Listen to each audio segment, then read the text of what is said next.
Kwaniriza nnyo ku mukutu ogwa Babi Television Uganda webali kubanga otambuliramu naffe gyonna gy'osinziira okubanga otugoberera nsonga ku nsonga nga bulijjo tweyama okubanga tuzikutuusaako butereevu ezigenda mu maaso mu ggwanga lyattu erya Uganda naddala mu kibiina kya National Unity Platform.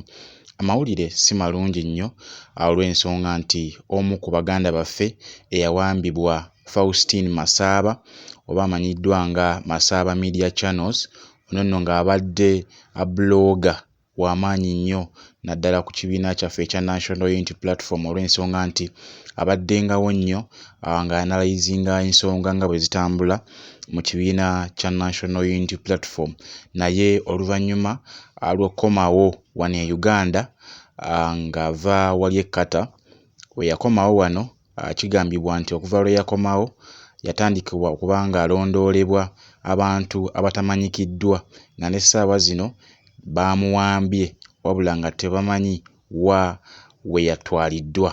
Okusinziira ku mawulire agava mu kibiina kya National Unity Platform ajjukira nti ono Masaaba Faustine yajjakokko ne mu press conference wali ku kitebe e Makerere Kavule era President Robert Kyagulanyi Ssentamu n'amurecognizinga bulungi nnyo oba n'avaayo n'amwebaza mu lwatu olw'emirimu gya struggle gy'abadde atambuza eyo ekkata gy'abadde asinziirira.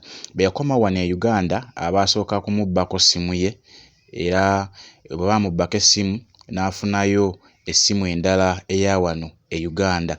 Wabula okusinziira ku mawulire agava mu kibiina kya National Unity Platform essimu eno empya eyakozesebwa oba Masaaba gye yafuna oluvannyuma lw'okumubbako eri gye yava naye ekkata kigambibwa nti essimu okuva lwe yagigula yatandika okubanga etrackingibwa era ng'eno y'emu ku ezo ebikozeseddwa okubanga bamufuna ne bamukwata mu bukambwe obw'ekitalo.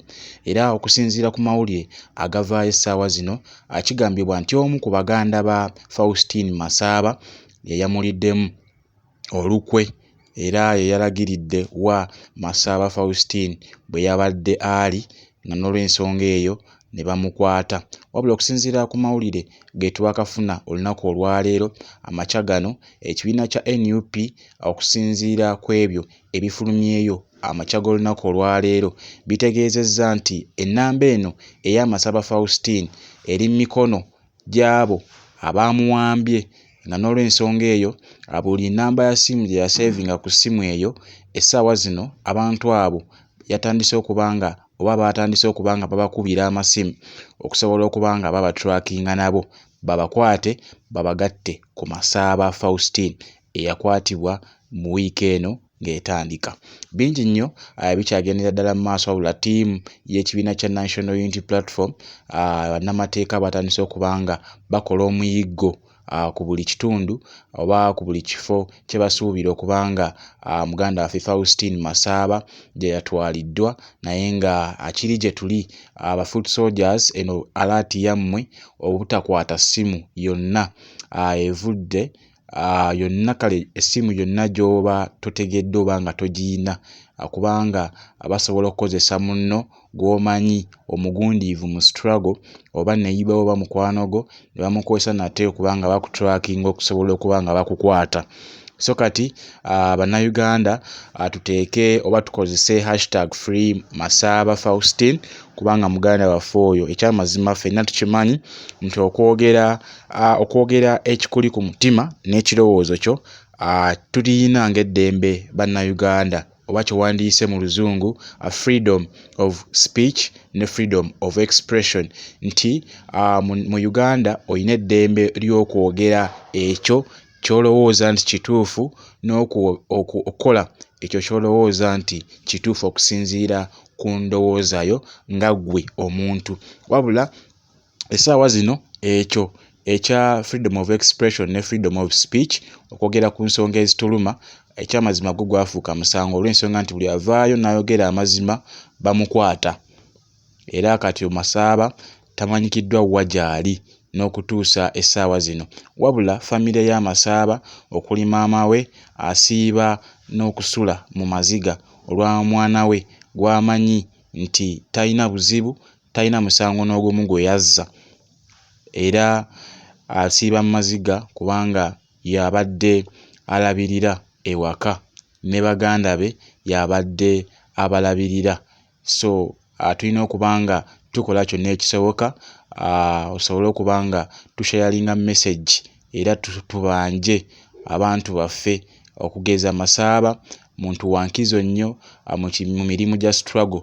Jjukira nti abadde mugundiivu nnyo mu nsonga z'okuba nga awa analysis ku nsonga y'ebyobufuzi nga weetambula mu ggwanga lattu erya Uganda.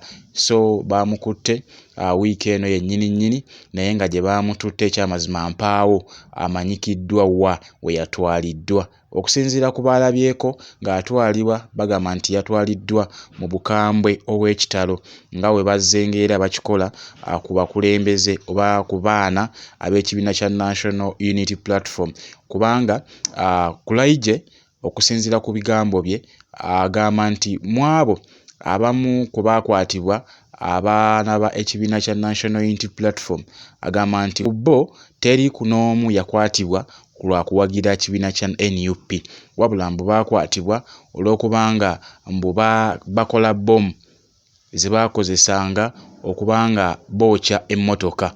Okusinziira ku bigambo bya Kulaije binalabyeko mu interview emu.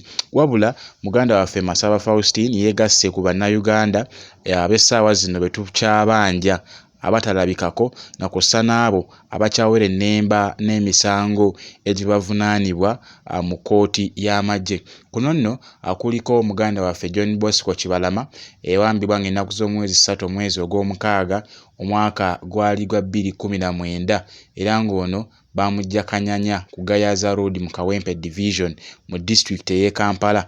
Kuliko Asemuddu Michael era ng'ono yawambibwa ng'ennaku z'omwezi 28 omwezi gwali gwa 11 omwaka gwali gwa 2020 era ng'ono bamujja Kisubi mu Lubaga Division mu Kampala District. Kuliko Damulira John era ng'ono yawambibwa ng'ennaku z'omwezi zaali 21 omwezi ogwa Desemba omwaka gwali gwa 2020 ewa Kisekka mu Katale era ng'ono naye essaawa zino talabwako yadde.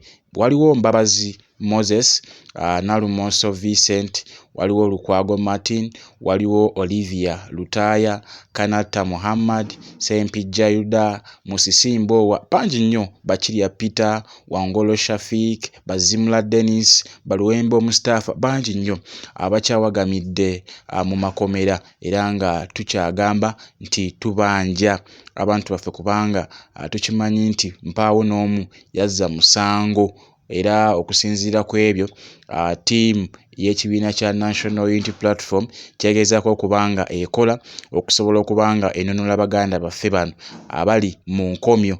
Wabula ekitukwasa ennaku oba ekikwasa Munnayuganda yenna ennaku ye muntu wa bulijjo oba gwe wandiise civilian okubanga atwalibwa ate mu kkooti y'amagye oluvannyuma lw'okubanga yenyigira mu byobufuzi. Weewaawo bo bagamba nti bano abakwatibwa bavunaanibwa musango gwa kubanga benyigira mu kukola ebintu eby'ekitujju nga bwe bagamba nti bakola bbomu ne bazitulisa ku mmotoka ekitavangayo kubanga kireetebwa. Era jjukira nti n'obujulizi ku nsonga eyo bukyabuze era ensonga lwaki bagenda maaso n'okubanga babongezaayo. Naye nga yo ttiimu ey'ekibiina oba ey'abannamateeka b'ekibiina kya National Unity Platform nga kw'ossa ne President Robert Kyagulanyi Ssentamu bakola kyonna ekisoboka okuvaayo kubanga banunula baganda baffe bano abaasibibwa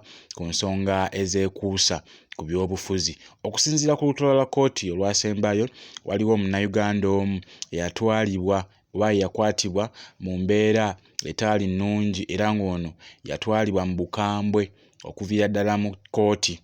Era okusinziira ku ebyo ebyaliwo kigambibwa nti ono nno yandibanga n'obulamu ekyamazima essaawa zino takyalina olw'ensonga nti embeera gye yatwalibwamu n'emiggo gye yakubwa ng'atuuse mu custody ekyamazima ayinza okuba nga teyasigaza bulamu.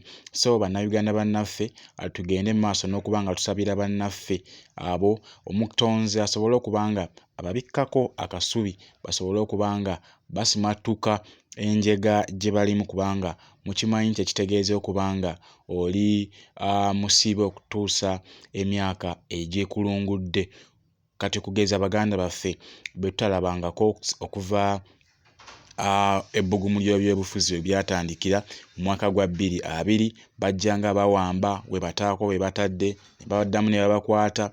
So ensonga eyo tulina okuba nga tugisimbamu essira ly'amaanyi nnyo okulaba nga tuva mu zi diversions ezibeera zireeteddwa okutujja ku mulamwa tusobola okuba nga tubanja baganda baffe abawambibwa. Wabula bingi nnyo ebikyagendera ddala mu maaso mu kibiina kya National Unity Platform, era nsonga nnyingi nnyo ezigenda okuba nga zikwasaganyizibwa. Wabula onoozimanya otya? Akwata ka subscribe button okwate ne kadaako osobole okuba nga ofuna obubaka bwonna bwe tuba tutadde wano ku mukutu ogwa Babi Television Uganda, kubanga atweyama okuba nga tukutuusaako buli kimu kyonna ekigenda mu maaso mu ggwanga lyattu erya Uganda.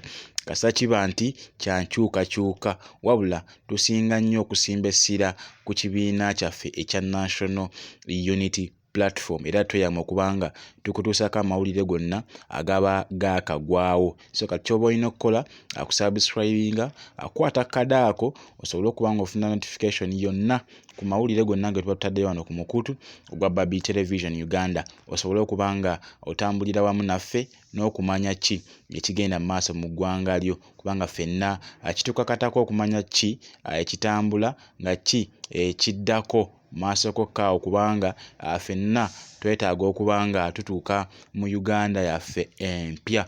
So n'olw'ensonga eyo tolina kubanga osubwa ggulire lyonna eriba ligenze mu maaso n'okuba nga alibaawo. Ffe tweyama okuba nga tugakutuusaako gonna awatali kwekwasa nsonga yonna. Wabula olunaku olwaleero munzikirize nkomaawo tukole ku nsonga endala. President Robert Kyagulanyi Ssentamu yayiseekoko wali mu Wagakaani, era bw'abadde akomawo olunaku lwabadde lwajjo yakomyewo wano ku butaka e Uganda oluvannyuma lw'okuva e London. Yayitiddeko wali mu Kenya n'alaba ku Honorable Ssegirinya Muhammad. Mbeera ati gyamusanzeemu byonna n'ebisingako awo ogenda kubanga obifuna bulungi nnyo mu vidiyo zaffe ezigenda okuba nga zijjako mu maaso kaawo katono. Atakumira mpeera abankuumire musibe bulungi, mweraba.